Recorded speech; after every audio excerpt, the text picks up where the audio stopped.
Officially না হলেও unofficially কিন্তু বাংলাদেশে Oppo Reno 8 সিরিজের ফোনগুলো পাওয়া যাচ্ছে।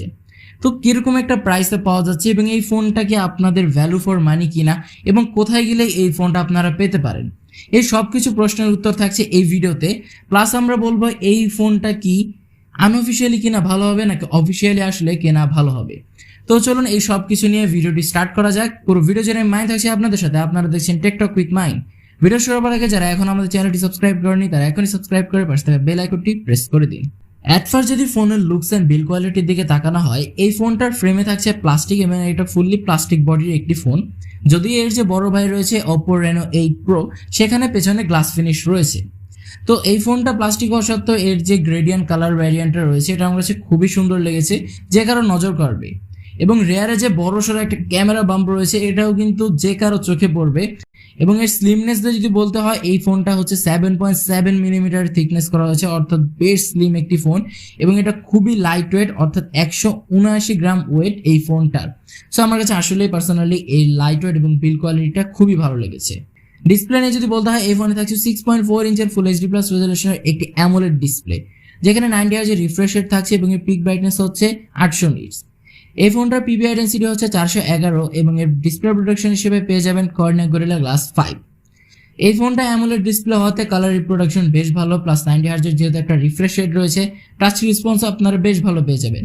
আউটডোরে ইউজ করতে তেমন কোনো প্যারা খেতে হয় না, প্লাস আপনারা যদি ডিরেক্ট সানলাইটে ইউজ করেন তেমন কোনো ভিজিবিলিটি প্রবলেম ফেস করবেন না। সো আমার কাছে এই ডিসপ্লেটা বেশ ভালোই মনে হয়েছে এরকম একটা প্রাইস রেঞ্জে। সো প্রাইস নিয়ে যেহেতু কথা আসলো তো বলে নিই, এই ফোনটা বর্তমানে কিন্তু বাংলাদেশে আনঅফিসিয়ালি পাওয়া যাচ্ছে অলমোস্ট 44 থেকে 45 হাজার টাকায়।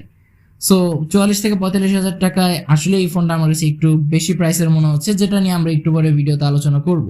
সো পারফরমেন্স নিয়ে বলি নেই, আউট অফ দ্য বক্স থাকছে Android 12, যার ব্যাকএন্ডে থাকছে ColorOS 12.1 এবং এর চিপসেট হিসেবে ইউজ করা হয়েছে MediaTek Dimensity 1300 এবং এটি 6 ন্যানোমিটার ফ্যাব্রিকেশনে তৈরি একটা অক্টাকোর প্রসেসর, যার ক্লক স্পিড হচ্ছে 3.0 GHz। এর জিপি হিসেবে রয়েছে Mali G77 MC9। এখানে যে চিপসেটটা ইউজ করা হয়েছে এটা বেশ রিলায়েবল এবং মিড রেঞ্জ বাজেটের ক্ষেত্রে বেশ ভালো একটা চিপসেটই বলা যায়। আর যখন কথা আসে 45 হাজার টাকা, তখন এই চিপসেটটা অনেক ফোনের থেকে বেশ পিছিয়ে থাকবে। বাট এর রেগুলার কাজবাজ প্লাস র্যাম ম্যানেজমেন্ট সবকিছু আমি বেশ ভালোই বলবো। সো বাংলাদেশে এই ফোনটার একটি মাত্র ভ্যারিয়েন্ট পাওয়া যাচ্ছে, সেটা হচ্ছে 8GB র্যাম 128GB রোম, যার র্যাম টাইপ হিসেবে থাকছে LPDDR5 এবং স্টোরেজ টাইপ হিসেবে থাকছে UFS 2.1। সো এই চিপসেটটা কিন্তু আপনার রেগুলার কাজবাজ প্লাস যদি আপনারা মাল্টিটাস্কিং করেন সেক্ষেত্রে বেশ ভালো একটা পারফরমেন্স দিয়ে থাকে। বাট আপনারা যদি একটু হেভি গেমিং করেন সেক্ষেত্রে কিছুটা প্যারা রাখে। তো মেইনলি আমার কাছে মনে হচ্ছে এর হিটিং ইস্যুটা। সো এর ক্যামেরার রেয়ার সাইডটাতে বেশ খানিকটা হিট আপ হয়, বাট একটুক্ষণ রেখে দিলে আবার ঠিক হয়ে যায়। সো গেমিং এর জন্য আমি বলবো এই ফোনটা একেবারেই সাজেস্টেড থাকবে না। ক্যামেরা নিয়ে যদি বলতে হয়, এখানে থাকছে ট্রিপল ক্যামেরা সেটআপ, যার মেইন ক্যামেরা হিসেবে থাকছে 50 মেগাপিক্সেলের একটি ওয়াইড ক্যামেরা, সাথে থাকছে একটি 8 মেগাপিক্সেল আল্ট্রা ওয়াইড ক্যামেরা এবং একটি 2 মেগাপিক্সেলের ম্যাক্রো শুটার। ভিডিও রেকর্ড করতে পারবেন 4K 30 fps এ। ফ্রন্ট আসলে পেয়ে যাবেন 32 মেগাপিক্সেলের একটি সেলফি ক্যামেরা, যেটা দিয়ে ভিডিও রেকর্ড করতে পারবেন 1080p 30 fps এ।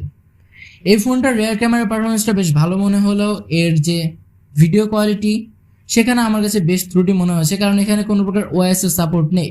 45 হাজার টাকা বাজেটের একটি ফোন আমরা অবশ্যই ওএস আশা করি, বাট এখানে ইএস এর সাপোর্ট রয়েছে, সো খুব একটা প্যারা নেওয়ারও দরকার নাই। বাট অবশ্যই আমি বলবো এখানে ওএস এর সাপোর্টটা দেওয়া উচিত ছিল। বাট ডে লাইটে এই ফোনটার ফটো কোয়ালিটিটা আমার কাছে খুবই ভালো মনে হচ্ছে। ফ্রন্ট ক্যামেরার পারফরমেন্সটা আমার কাছে ডিসেন্ট লেভেলের মনে হয়েছে, মেইনলি রেয়ার ক্যামেরা থেকে ফ্রন্ট ক্যামেরার পারফরমেন্সটা বেশ ভালো। এই ফোনে থাকছে ইন ডিসপ্লে ফিঙ্গারপ্রিন্ট সেন্সর, যেটা খুবই ফাস্ট এবং অ্যাকুরেট, প্রতিবারই বেশ অ্যাকুরেটলি কাজ করে। ব্যাটারি নিয়ে যদি বলতে হয়, এখানে থাকছে 4500 mAh এর ব্যাটারি ব্যাকআপ, যেটাকে চার্জ দেওয়ার জন্য আপনারা বক্সে পেয়ে যাবেন 80 ওয়াটের ফাস্ট চার্জার এবং মাত্র 30 মিনিটের মধ্যে আপনারা এই ফোনটা ফুললি চার্জ করতে পারবেন। প্লাস এই ফোনটাতে রিভার্স চার্জিং সিস্টেমও রয়েছে। সো একে তো এই ফোনতে একটা 45 mAh এর ব্যাটারি পেয়ে যাচ্ছেন, প্লাস হচ্ছে 80 ওয়াটের ফাস্ট চার্জার পেয়ে যাচ্ছেন। সো অল ওভার দিক থেকে আমার কাছে ব্যাটারি সেকশনটা খুবই ভালো মনে হয়েছে।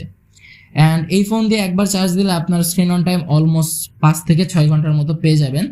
অ্যান্ড যারা রেগুলার ইউজার রয়েছেন তারা অলমোস্ট একদিনের মতো ব্যাকআপ পেয়ে যাবেন। তো এই ছিল এই ফোনটার ফুল স্পেসিফিকেশন।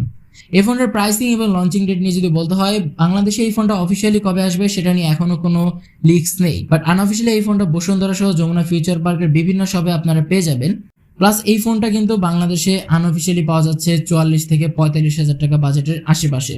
তো আমার কাছে এরকম বাজেট পয়েন্টে এই ফোনটা একেবারে অর্থি মনে হয়নি, যার মেইন রিজনটা হচ্ছে এর পারফরমেন্স সেকশন প্লাস হচ্ছে এর ক্যামেরা সেকশন, এটা আরেকটু ইমপ্রুভমেন্ট আনলে হয়তো ভালো হতো। তো আপনাদের কাছে কেমন লেগেছে সেটা কিন্তু অবশ্যই কমেন্ট সেকশনে জানিয়ে দিবেন। তো আজকের ভিডিও ছিল এই পর্যন্ত। ভিডিওটি ভালো লাগলে অবশ্যই ভিডিওতে একটু লাইক করে দিবেন এবং ভিডিও সম্পর্কিত যে কোনো প্রশ্ন কমেন্টে জানাতে ভুলবেন না। দেখা হবে পরবর্তী কোনো ভিডিওতে, সে পর্যন্ত সবাই ভালো থাকবেন, সুস্থ থাকবেন। আল্লাহ হাফেজ।